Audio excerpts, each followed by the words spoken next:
David Benavidez is the likely favorite going into his fight with David Morrell for a variety of reasons, but as much as anything because we're in the United States. David is Mexican-American, grew up in the Phoenix area, has fought many of his big fights here in the United States, and Morrell is much less well-known. So here now, the favorite in the fight, David Benavidez. And David, he seems to be going out of his way to try to get under your skin. He is making every interaction into a verbally violent confrontation and yelling curse words and things of that nature. What do you make of all that? What does it tell you about his competitive attitude? To be honest with you, at the end of the day, we're going into a fight. We're going man to man. So if he's confident in himself, I'm confident in myself. I'm trying to find any little weakness in his game.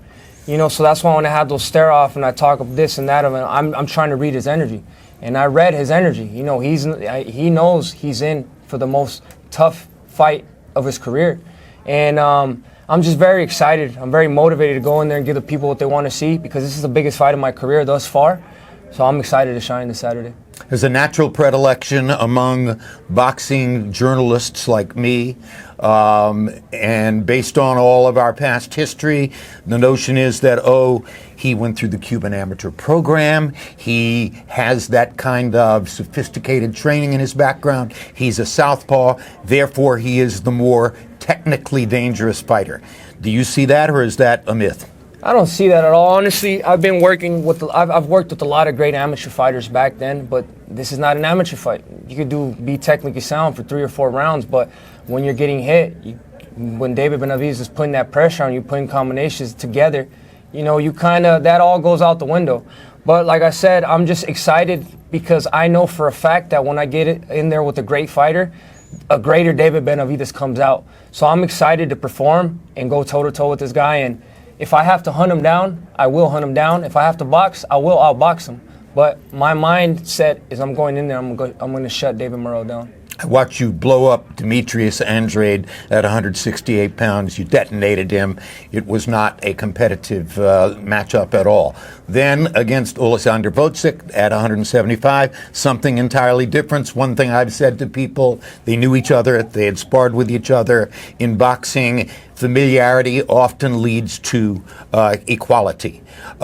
This fight is at 175 pounds. Do you expect to be the Benavidez destroyer as you were against Andrade, or do you expect that it's conceivable that this guy could stretch you to 12 full rounds also? No, so I'm going to be the destroyer. What I didn't tell you in my last fight is I was going through a lot of injuries. I had a torn tendon, fractured left knuckle, and I had a cut in my eye. I had 13 stitches.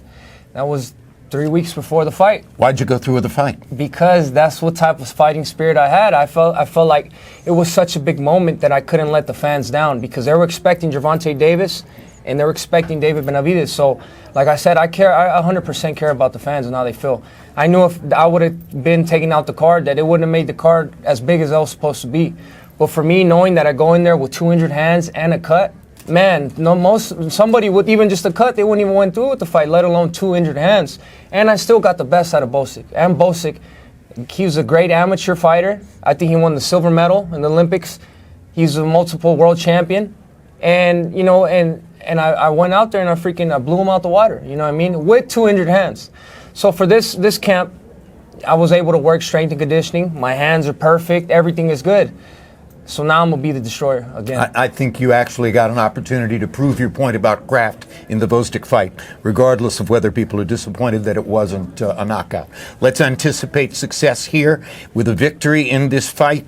Which option do you like better? Canelo Alvarez at 175 pounds or the winner of Beterbiev versus Bivol in the rematch? If I'm being 100% honest with you, the only thing that the Canelo fight brings to me is money. It's not all about money. I want the respect from the fans. I know a fight with Canelo Alvarez is way easier than Bivol, because Bivol is the one that beat Canelo Alvarez. So now I'm interested in beating Bivol.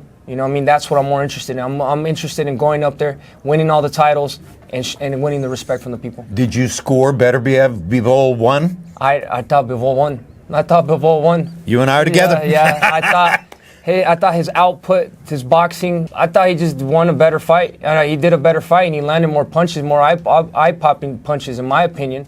So I feel like now, with this AI technology that they have over there in Riyadh, the correct winner will win this time. David Benavidez, the logical favorite over David Morrell in the Battle of the Davids at 175 pounds. Thank you very much. Thank you, sir.